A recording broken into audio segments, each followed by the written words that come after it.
dar continuidade ao estudo do livro de Mateus. Já pega seu material de estudo, sua Bíblia, seu caderno de anotações e vem comigo para mais este estudo. E hoje, no capítulo 11, nós vamos ver aí o que vai acontecer. Tem a pergunta de João Batista, nós vamos nos deparar aí com uma parábola muito incrível que Jesus fala. Vamos falar também sobre as cidades impenitentes. Vamos lá? Se você ainda não é inscrito, se inscreve aí no canal, deixa o seu like e compartilha esse estudo com alguém que ama estudar a palavra. Vamos lá para a leitura. Mateus capítulo 11, vamos ler primeiro dos versos 1 até o verso 3, que diz assim: Mensagem de João Batista a Jesus. E aconteceu que, acabando Jesus de dar as instruções aos 12 discípulos, partiu dali a ensinar e pregar nas cidades deles. E João, ouvindo no cárcere falar dos feitos de Cristo, enviou 2 dos seus discípulos a dizer: És tu aquele que havia de vir? Ou esperamos outro? Olha só, João Batista estava preso, ele não sabia o que estava acontecendo. Parece até estranho ele fazer essa pergunta para Jesus, mas ele não tinha acesso às informações, porque ele estava preso e ele não estava vivenciando tudo aquilo que os discípulos estavam vivenciando. E o que a gente aprende aqui com essa fala de João Batista? Que até homens escolhidos por Deus, homens importantes, eles podem sentir dúvida no seu coração, porque João Batista teve essa dúvida e a resposta de Jesus foi a melhor. Vamos ler do verso 4 até o verso 6, diz assim: E Jesus respondendo disse-lhes: Ide, anunciai a João todas as coisas que ouvis e vedes. Os cegos vêm, os coxos andam, os leprosos são limpos, os surdos ouvem, os mortos são ressuscitados e aos pobres é anunciado o evangelho. E bem-aventurado é aquele que não se escandalizar em mim. Então Jesus responde aí para João Batista, fala para os seus discípulos, falem para João Batista isso, que ele fala dos seus frutos. Muitas vezes nós não vamos precisar nos explicar, mas as pessoas verão os frutos que nós damos. E aí nós não precisamos falar mais nada. Então os nossos frutos falam muito sobre nós. Aquele que está em Cristo mostrará os seus frutos. E é interessante que Jesus ele dá esse exemplo tanto para falar dos falsos profetas, que pelos seus frutos os conhecerão, e também Jesus fala que pelos frutos conheceremos os bons. Vamos ler agora dos versos 7 até o verso 10. Fala assim: E partindo eles, Jesus começou a dizer à multidão a respeito de João: Que fostes ver no deserto? Uma cana agitada pelo vento? Sim, que fostes ver? Um homem ricamente vestido? Os que trajam ricamente estão nas casas dos reis.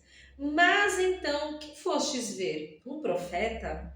Sim, vos digo eu, muito mais do que um profeta, porque é este de quem está escrito: Eis que diante da tua face envio o meu anjo, que preparará diante de ti o caminho. Então aqui Jesus fala da importância do ministério de João Batista, que veio preparar o caminho para Jesus. Então João Batista, ele havia sido profetizado por Deus, e isto está lá em Malaquias, capítulo 3, verso 1. Ele foi profetizado por Deus para preparar a nação de Israel para receber a Jesus. João Batista abriu mão de conforto, de estabilidade para cumprir o propósito que Deus tinha na vida dele. Assim como o Espírito Santo nos convence do pecado, da justiça, do juízo, nós também temos o propósito de preparar o caminho de Jesus, para que Jesus alcance o coração das pessoas. Como que nós fazemos isso? Através da nossa vida com Deus, através do nosso testemunho, através dos frutos que nós damos. Nós também precisamos preparar o caminho para Jesus, para o Evangelho. Nós precisamos anunciar as boas novas enquanto ainda dá tempo. E isso nós fazemos através do exemplo que nós damos. Aqui no verso 11 e no verso 12 fala assim: em verdade vos digo que entre os de mulher que tem nascido não apareceu alguém maior que João Batista. Mas aquele que é menor no reino dos céus é maior do que ele. E desde os dias de João Batista até agora se faz violência ao reino dos céus, e pela força se apoderam dele. Então aqui está falando, Jesus está falando, olha, entre os nascidos de mulher não houve ninguém maior que João Batista, nem Abraão, nem Moisés. João Batista se dedicou por inteiro a Jesus. E olha só que interessante, aqui no verso 12, nós temos algumas interpretações. Então ele fala assim, que o reino dos céus, em algumas versões, é tomado à força, é tomado por esforço ou por violência. Então vou trazer aqui 3 interpretações. A primeira seria uma interpretação não tão legal, que fala assim, que para chegar ao reino dos céus é necessário agir de forma violenta. Em outra tradução está escrito assim, ou tem avançado com força. As outras 2 interpretações diz que o reino dos céus se expandirá com força. Não vai retroceder, só vai avançar. E uma outra interpretação diz que nós precisamos guerrear contra nós mesmos, tomar a nossa cruz para seguir a Jesus. Então, qual interpretação você acha que tem mais sentido, que cabe mais aqui? Vamos agora ler os versos 13 e 14, diz assim: porque todos os profetas e a lei profetizaram até João. E, se quereis dar crédito, é este o Elias que havia de vir. Então, aqui nos versos 13 e 14, os fariseus acreditavam que se eles cumprissem rigorosamente a lei, eles seriam salvos. E Jesus veio mostrar para eles que isso não seria possível. Eles acreditavam que impor a lei às pessoas as fariam ser salvas, tinham que se esforçar para cumprir tudo. Mas devido à corrupção do homem, do pecado, elas jamais seriam salvas pela lei, mas sim pelo sacrifício de Jesus, pela graça que as alcançaria. E lá em Malaquias, capítulo 4, no verso 5, diz assim: eis que vos enviarei o profeta Elias, antes que venha o grande e terrível dia do Senhor. Então, João Batista, ele veio no espírito, ele veio na força de Elias. Não tem nada a ver aqui com a reencarnação. Ele veio com o mesmo propósito de Elias. Nós vemos aí que outras religiões distorcem essa parte, dizendo que ele seria a reencarnação, mas isso não é bíblico, é antibíblico. João Batista veio com o mesmo propósito, na mesma força de Elias. Vamos ler o verso 15, que diz assim: quem tem ouvidos para ouvir, ouça. Quem tem ouvidos para ouvir, preste atenção, o que está sendo falado aqui nas Escrituras, o que Jesus falou, o que os profetas disseram. Quem tem ouvidos, ouça, preste atenção, se atente. Verso 16 a 19 traz uma parábola. É uma parábola muito curtinha, mas muito importante, que é a parábola dos meninos na praça. Diz assim: mas a quem assemelharei esta geração?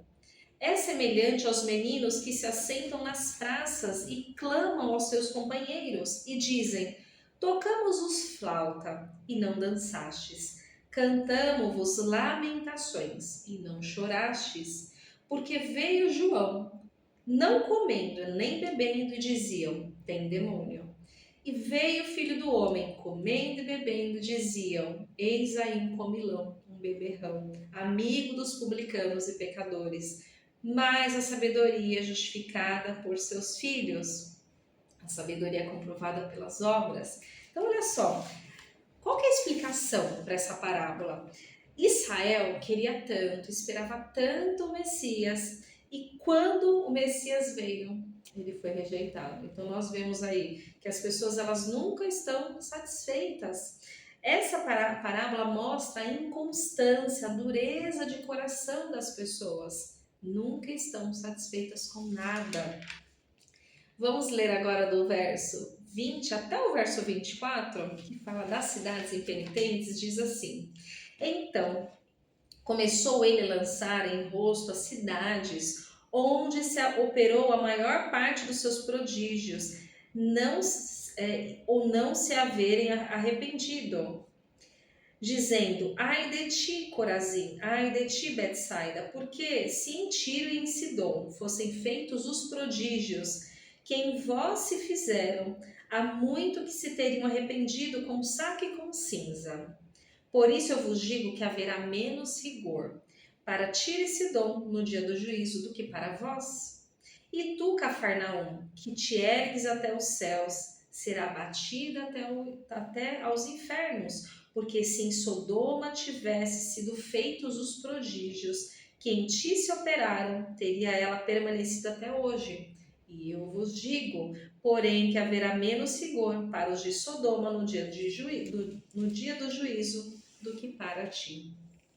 Então, aqui nos versos 20 até o 24, nós vemos aqui que as obras que Jesus realizou testificam quem ele era.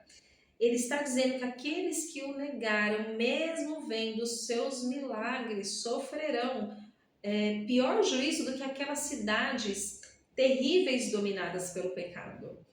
Ele diz que se esses milagres tivessem sido feitos em Sodoma, por exemplo, as pessoas teriam se arrependido. Rejeitar a Cristo é pior do que tudo o que aquelas cidades fizeram. Olha que sério isso. Nós temos muita responsabilidade em conhecer a verdade, em espalhar a verdade. O juízo será muito maior para quem teve mais oportunidade para o arrependimento e será menor para quem teve menos oportunidade para o arrependimento. Vamos agora para os versos 25 e 26, diz assim: Naquele tempo, respondendo Jesus disse: Graças te dou, ó Pai, Senhor do céu e da terra, que ocultaste estas coisas aos sábios e entendidos, e as revelastes aos pequeninos. Sim, ó Pai, porque assim te aprouve. Então aqui Jesus está falando algo muito incrível, que muitas coisas são reveladas aos humildes, aos pequeninos, porque os sábios, quem são os sábios? Aqueles que se dizem intelectuais, aqueles que se apoiam em seu próprio entendimento. Eles não compreendem, então as coisas foram entregues aí aos humildes.